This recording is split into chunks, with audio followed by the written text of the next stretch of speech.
Full disclosure, news and commentary number 60, 60, 60, 60, 60. Yeah. That's a 6 to the 0, boy. Stab. That is a 6 to the 0, boy. Stab, stab. Our commentary today is going to be about suicide, bullying, and pro wrestling, and all of that stuff. Yeah, I'm going to tackle all the big stuff going on. That's what I do, right? First, got a shout out to my patrons. We have new ones. Brett, Brian, Dan. New one, Reverend Dan. Thank you so much, Reverend Dan. Yes. Derek, Diana, Jeffrey, Joe Black, Larry. Not that one, but the other one. Proc the Croc, Rob Rod, Southern Honor, Double Drop Kick. Special shout out to Rob Rod. He knows why. And then our big time sponsors, Eric, Viral Pro, and the OG Myron. What you think about that? Slave! How dare you turn your back on me? You will turn around, remove your helmet, and tell me your name. My name is Maximus Devisus Meridius, Commander of the Armies of the North, General for the Felix Legions, loyal servant to the true Emperor Marcus Aurelius, father to a murdered son, husband to a murdered wife, and I will have my vengeance in this life or the next. Gladiator, sucker! That's how we do it. That's how we do it. That's how we do it. A special treat for this full disclosure. A lot of you have noted that I've started covering the national scene, and there's a reason for that. Hopefully I'll be able to make an announcement next week about all of that, but I'm going to continue to do it. I'm going to watch Raw tonight, give my opinions on it, and then break it down into segments. I do the same thing for AEW Dynamite. I will also cover AEW Dark as a regular thing, and then when pay-per-views come up, I will cover them as well. Some people have asked, am I going to do SmackDown? I just don't have, it's just so much time. Oh my gosh. So probably not. Plus, I don't really have an interest in watching SmackDown. Perhaps that will change, but as of now, it doesn't. Would I cover Ring of Honor? I think so. Or MLW? I think so as well. So I'm going to look into that as well, but man, it's a lot of time, but it's been worth it. I thoroughly enjoyed AEW's Double or Nothing. I really did have a good time watching that show. I was entertained. I thought that they did the cinematic part really well. If you'd like to hear my thoughts on it, you can certainly click onto my page and subscribe, as many more people have done. We are wrapping up, and we're going to get that 200 subscriber video done. It's going to be a lot of fun. It's going to be epic. Yes, it's going to be epic. Or what? Appreciate it or I'll kill you. Dang. This kid, man, she wanted to be a part of this thing. I'm going to send her out before the commentary part, but we're not there yet. Lately, I've noticed there's this push against Brody Lee and Jon Moxley. Like Cornette in particular has been devoting a lot of time to these sort of theories on why Dave Meltzer has been pushing these guys so much who aren't worth it or worthy of it. I find the whole thing really strange. I will admit, and I have said on multiple occasions, that I thought the Brody Lee, the Dark Order thing wasn't working, and that certainly isn't unique, but that maybe Brody Lee wasn't really carrying his end. I have noticed marked improvements, and Jon Moxley is a guy that I stick up for a lot. I've been a fan of his since the indie days. So I'm a bit of a homer in that regard. Full disclosure, I will own up to that. I like Mox quite a bit. And I think the new role serves him. A lot of people are saying, oh, it's like Stone Cold. Like, yes, it is that sort of archetype. I will allow for that. But I think he's pulling it off. And I think it's the face champion that they need. One that isn't in the Elite. I think it works really well, him sort of fighting and taking on all comers. And but anybody who wants to say that Brody Lee versus Jon Moxley match wasn't absolutely fantastic, or no pun intended, dynamite, I feel bad for you. You just can't enjoy earmuffs, a badass kick-ass match. I feel bad for you, frankly. I thought it was really good. I thought a lot of the things that they did on Double or Nothing were really tremendous. They showed that they could do. I mean, I wonder how much influence Matt Hardy had on it, but that their cinematic style match for the Inner Circle versus the Elite, they can do it.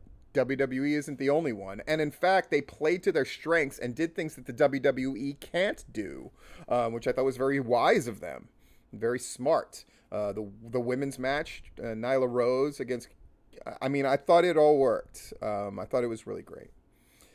So, okay, let's talk about Anarchy. They're going to do a second empty arena extravaganza. I think that's really great. Their first one, absolute home run. Second one, it would seem to lend itself towards that it won't be as good. That's the challenge when you do when the first one that is so good. But I am certainly looking forward to it. I'm looking forward to see what Southern Violence manages to do on their show, which is less than 2 weeks away. Fascinating. Fascinating. The tipping point for this week is done already, and it's already up. We talked to Chico Adams, who wasn't the most compelling interview, I'm not going to lie, but he was very honest about everything, and he's the guy that most indie workers would love to be right now. He's getting gig after gig with WWE, and he's wrestled for AEW in the recent past as well. I thought it was interesting that MLW, that we're going through a series of re-signings or people signing up for longer periods of time. Sue Young, who I've booked many times, who I think the world of. She got re-signed by Impact for a long-term deal. Good for her. Ring of Honor has recently signed a couple of guys for long-term deals, guys that I think they needed to have, frankly, under their umbrella, and I'm glad that they re-signed. And then Alexander Hammerstone, who I think the world of. That guy is amazing, and he signed with MLW for quite a few more years. Really great. It's really great to see guys getting gigs and shoring up, and as we're going into this phase where it looks like people are going to be running shows again. Yeah. A couple other notes. I really like, though they would disagree, I think, that the Tapped Out guys, I thought their last two episodes were fantastic. I thought the last one was particularly good, even though there's not a lot of local stuff to talk about per se, especially because they stay away from a lot of the crap and the garbage that I revel in. I think they've been fascinating shows and really smart shows, so you want to check them out. I think stuff Gunnar Miller's been doing has been very interesting. Very little, if anything, to do with wrestling, but that doesn't matter, right?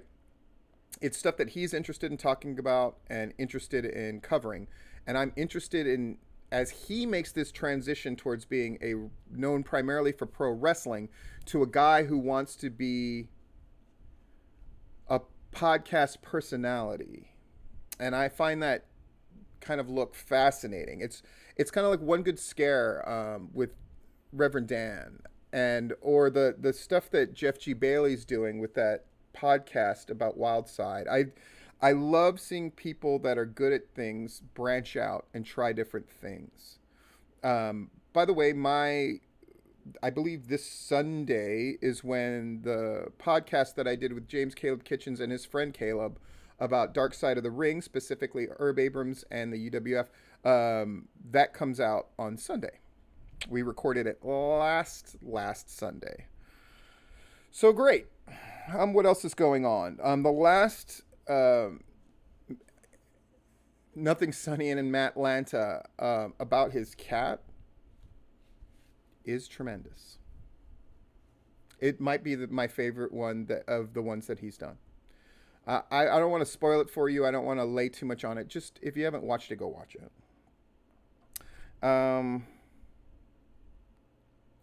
What am I looking at? I'm going to look at Raw this week. I'm going to look at AEW Dark. It looks like a bunch of notables from the Georgia and Florida areas are on it again. We'll see if it's going to be night matches again. Whew, that's a lot. And then Wednesday, I'll look at Dynamite and break it down. And yeah. All right. It's time to get to the commentary. So if you could go upstairs for a bit. Okay, but I will be back. I need to avenge my dead son and wife. Or apparently husband, unless I'm gay. But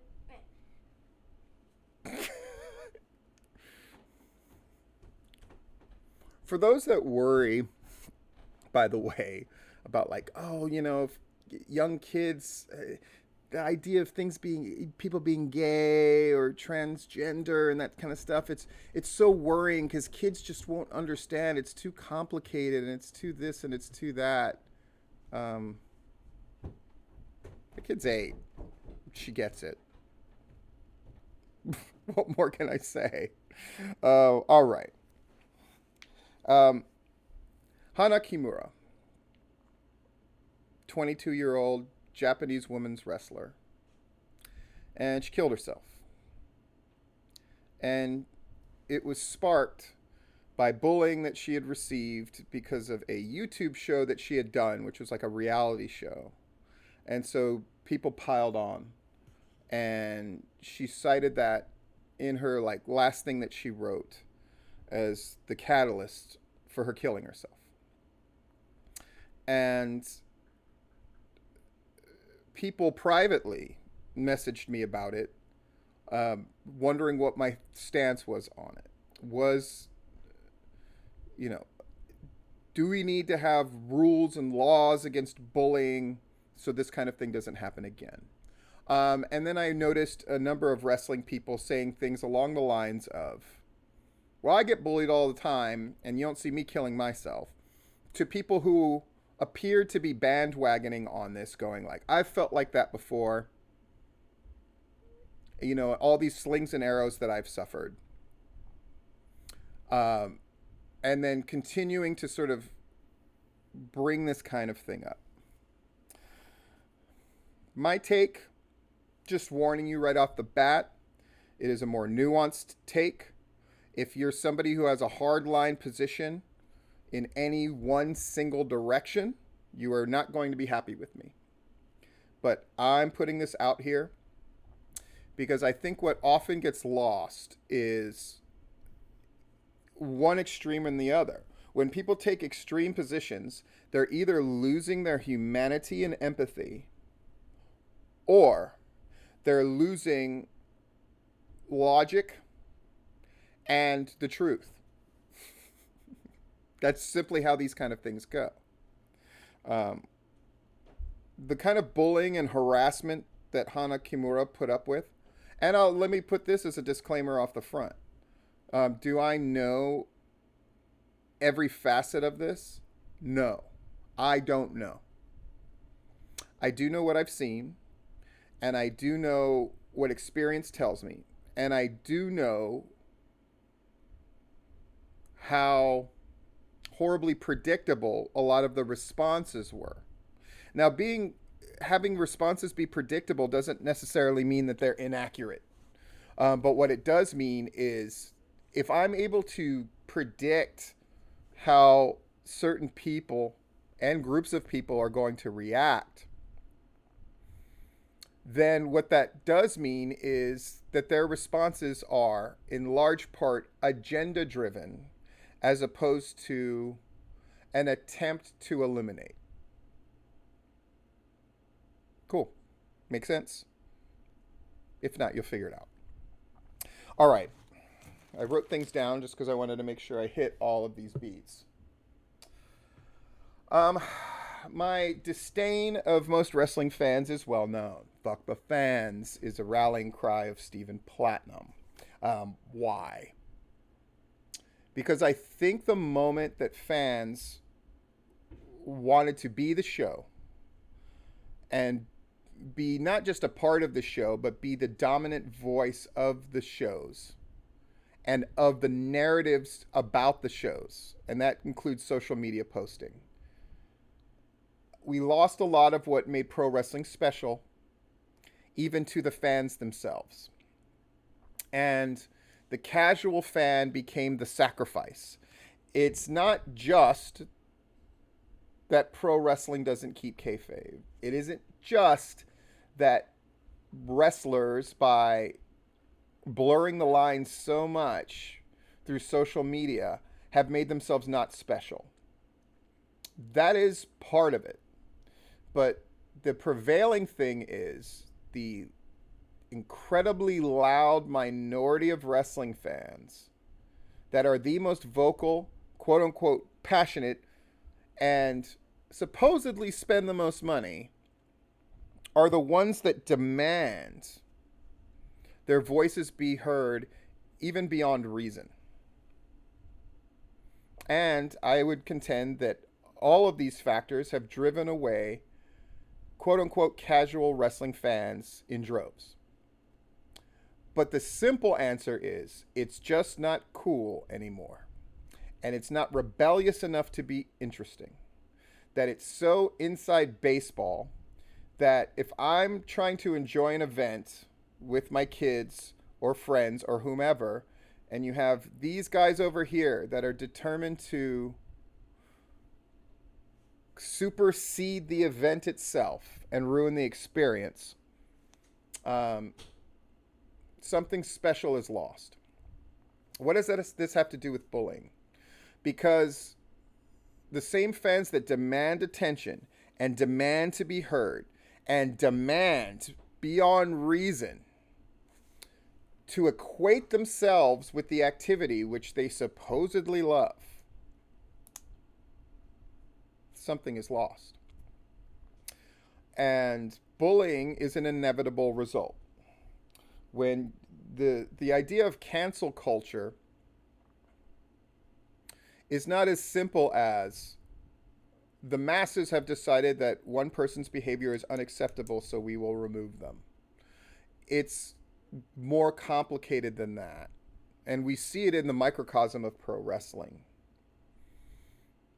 Gunnar Miller, who I would suspect, I don't know for sure, but I would suspect that we differ politically on any number of issues. But nonetheless, when he posted a thing of, it got me to thinking, politics and all this stuff. What if the country got together and pulled in the same direction about something? What if the world got together? And I could not agree with him more. But it's so hard when people's agendas, personal agendas, supersede the good for the masses. And we even see it through the suicide of Hana Kimura, where there are people that are appropriating this either through virtue signaling or their own situation somehow superseding the death of this person.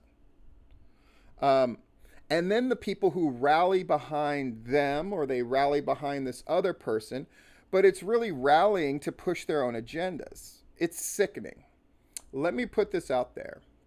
If you're somebody who holds on to this thing of, I'm your enemy, I release you from that burden. And if you choose to continue to have me as your enemy, then that's something that you're holding on to, because I don't hold on to it. And maybe by me saying that, it actually upsets the people who want to be angry at me, because you need it.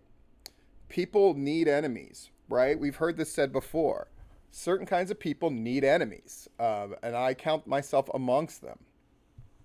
But I release you of that burden. I'm not your enemy, unless you choose to continue to make me one. And if you do, just know that that's something that you are making the conscious decision to do. You are keeping yourself angry. We're only able to be truly angry about something biologically for a limited amount of time unless we continue to gin ourselves up. I'm releasing you of that burden. Frankly, I don't give a fuck about you enough to have you as an enemy. That's the truth. Is that bullying? I certainly don't mean it to be, because I have other shit to worry about. And I would venture that you do as well. This applies to any number of people. Probably applies to people that I don't even suspect or know about. But there it is. Hana Kimura. Is it a bunch of horse shit that people drove her to the point where she felt like she was so unloved that she didn't, quote unquote, want to be a person anymore. It's horrific. Is she weak for killing herself, as Sunny and others have implied in the wrestling world? It's so much more complicated than that, isn't it? It has less to do with weakness than culture. Folks, the Japanese commit suicide at a much higher rate, especially young women, than most of the industrialized world. And there's a reason for that. Yeah. But more than that, clearly there were problems. Clearly there were cries for help that weren't answered. And this is not me blaming the people that love her that are in her life. But there's a whole lot more going on than these folks bullied me online, and it drove me, a person, to suicide who would have never done it otherwise. Clearly that's not the case. That doesn't excuse the bullying part.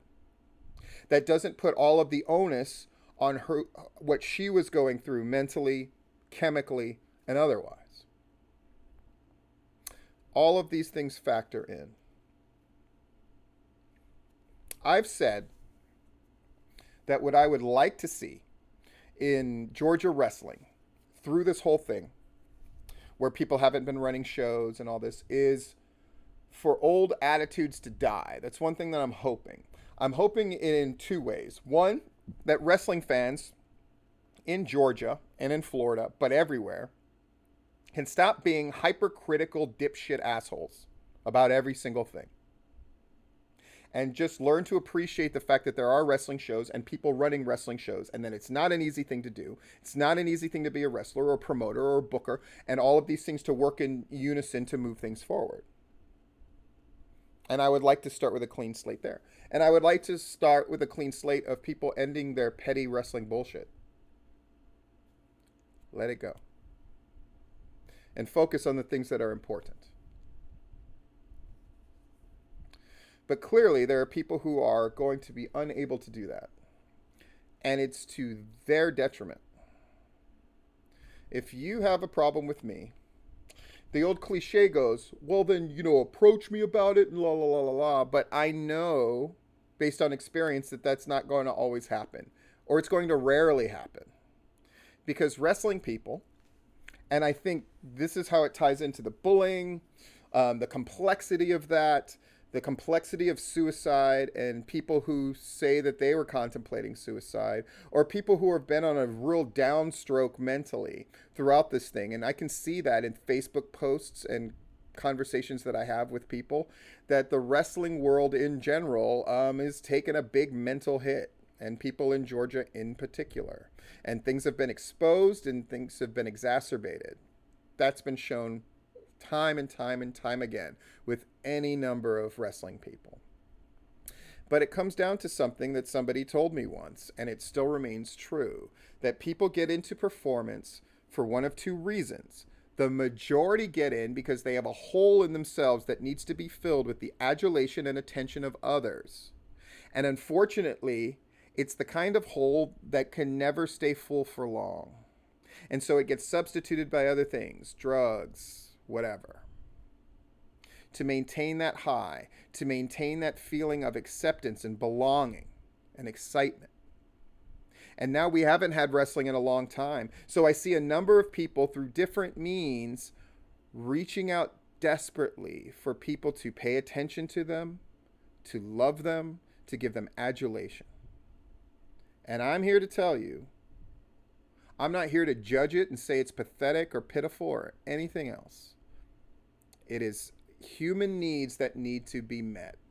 And unfortunately, a lot of people have filled up that hole through professional wrestling. And I, who have devoted the large majority of my adult life of pro wrestling, are here to tell you, if that's where you gain most of the value in your life, you are lost. There's the other kinds of people who get into performance because it adds to their already fulfilled life.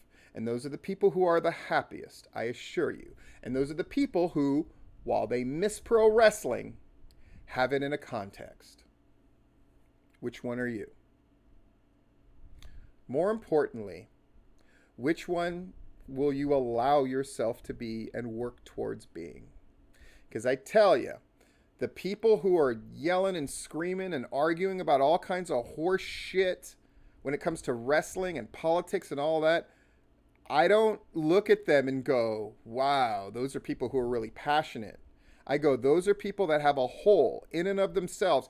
And by the way, the people who are yelling and screaming about politics and all the rest of it and pro wrestling bullshit and keeping these feuds going, they're always people that I look at in other kinds of posts that they do. And I go like, that person's got a hole in them that they're filling with this echo chamber of arguing and yelling. They're keeping the noise because they're so afraid for it to be quiet, because when it's quiet, they hear the whistling and the howling of the wind going through the hole inside of them. Folks, it sounds like an insult, but it's not. Get yourself a life. Because when you get yourself a life, pro wrestling can add to that life. Or you may find you don't want pro wrestling to be as big a part of your life. As somebody who's older, I'm 48, right?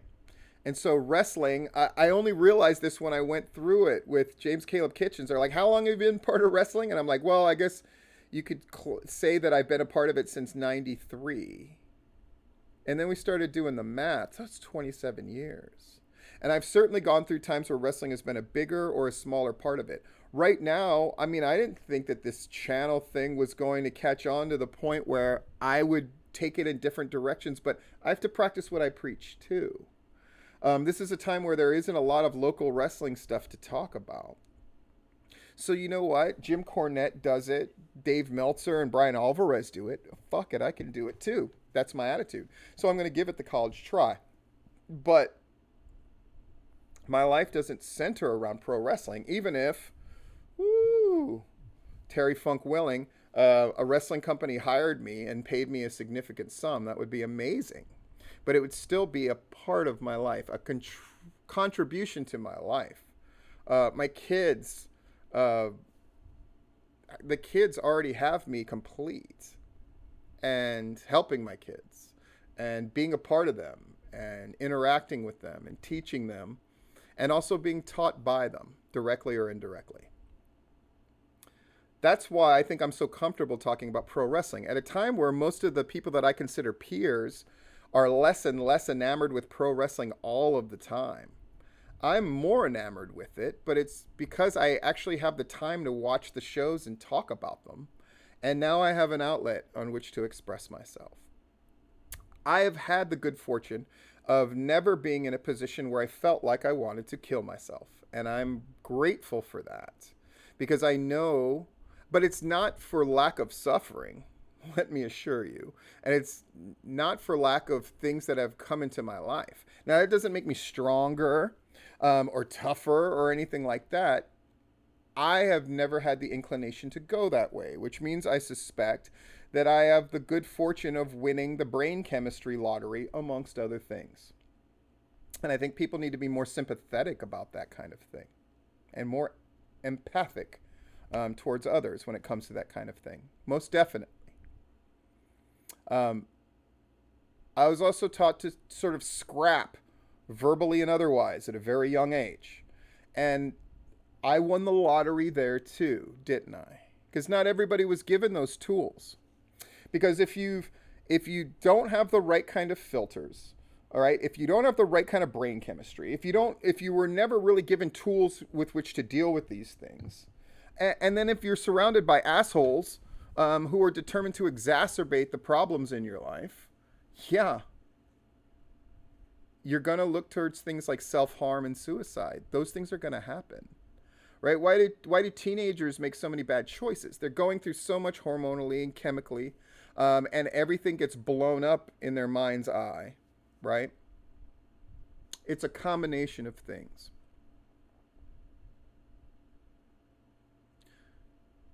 Ultimately,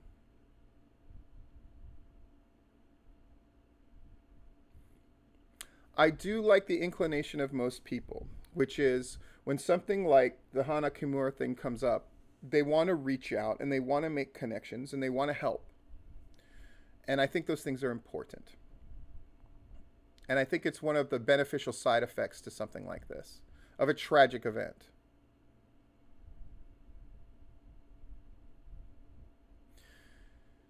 But my urging, the one thing that you can control is what you can control. Not necessarily brain chemistry, though you can go talk to somebody who can perhaps help you with that part of it. I think that's important. You can foster and strengthen the connections of the people in your life that you love and that you trust. And that requires effort on your end. And it requires self-analysis and figuring out if you've got a hole in you and if you're filling it in healthy, constructive ways. I can't really offer much beyond that. I'm not going to pretend I'm an expert in everything. What I do know and what I have seen, and the people who have contacted me about so-and-so posted this and they're trying to take advantage of this thing that's happened and isn't that disgusting, and a lot of people want me to speak on it. You notice I haven't used anybody's names. Frankly, I don't think that that's served, and I'm talking about more than one person, so it wouldn't be served to me mentioning things by direct name in any case. I will say this. What these times have done in the last 2 months have definitely exposed. And everybody to an extent has been exposed. Some in good ways, most in not so good ways. What I would urge people to do is to take the stance that Gunnar Miller did in that post, which is, you know what? I'm gonna let a lot of these sort of preconceived notions I have go. I'm gonna allow myself to be changed in a positive way, and I'm going to look towards the kind of visions that are, how can a bunch of us work together instead of how can we win these petty fights? So thank you, Gunnar Miller, for that, because I read that post this morning at a time where I think I needed to read it, because I was looking at all of this stuff coming in and all these things that people were sending me and the things that I was reading on Facebook. And I obviously care about wrestling in the state of Georgia. I know people continue to push this agenda that somehow I don't, and that I'm doing it for power, the incredible power that I get. Do you hear me and how dumb that sounds? But that's neither here nor there. Let me just say this. Fill that hole in you. More than fill that hole in you. Ascertain why it's there. And gain value from understanding the process of how you can complete that hole. Not just fill it with empty stuff that's temporary, but the real deal. The real value. Nobody's perfect. And everybody has needs, and everybody has wants. But I will just say, if you continue to hinge those needs and wants on outsiders whose agenda is not to help you, then it can only come to a negative end for you. And what the fuck is the rationale there? Take care of yourself. Go create value. Go create those connections. Find out what's good and pull in that direction. This has been Full Disclosure.